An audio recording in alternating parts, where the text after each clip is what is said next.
होते, मोबाईल वापरून चिडचिड होते. होते, बरोबर आहे. अजून तुमच्यापैकी काय वाटते, मोबाईल वापरण्याने काय काय दुष्परिणाम होतात ते?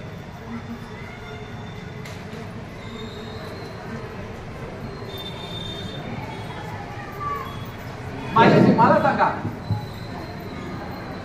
ठीक आहे, मोबाईल वापरणे सगळ्यात महत्वाचं, ते डोळे खराब होतातच होतात. त्यासोबत मुलांची एका ठिकाणी लक्ष द्यायची, जे म्हणजे बोलतात ना, एका ठिकाणी एकाग्र होण्याची क्षमता ही कमी कमी होत जाते. याचं सर्वात जास्त उदाहरण म्हणजे, पहिले आपण 3-3 तासाचे पिक्चर एका वेळी जाऊन बघायचो की नाही. आता वेब सिरीज यायला लागल्या, किती 20 मिनिटाचा एक एपिसोड. असं का झालं असेल? की ज्याप्रमाणे मुलांचं कमी होते, त्याप्रमाणे आपलं पण एकाग्र राहण्याची क्षमता कमी व्हायला लागलेली आहे. आणि आजकाल ते नक्की मानता आई वडिलांची चुकी आहे. किती जणांना वाटतं आई वडिलांची चुकी आहे? मग काय मोबाईल द्यायचंच नाही का? कसं करता येईल?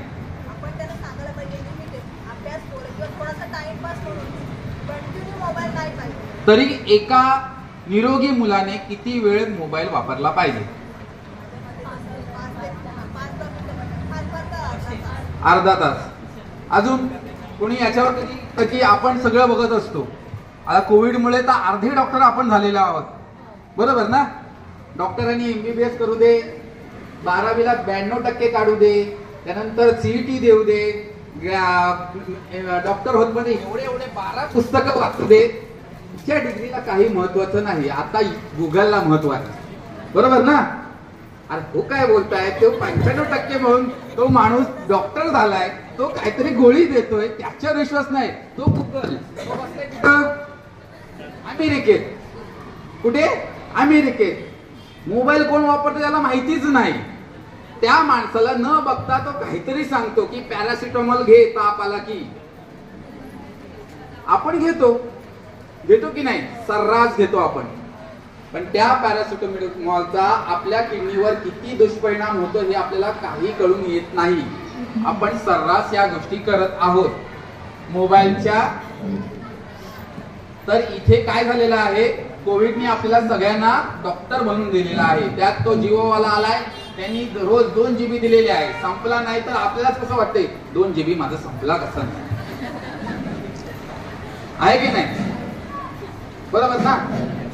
ते नाव निरोगी माणसाने म्हणजे वयस्क माणसाने दिवसाला 20 मिनिटापेक्षा जास्त मोबाईल वापरलं नाही पाहिजे. आणि 1 ते 5 वयोगटातल्या मुलाने तर मोबाईलकडे बघितलंच नाही पाहिजे.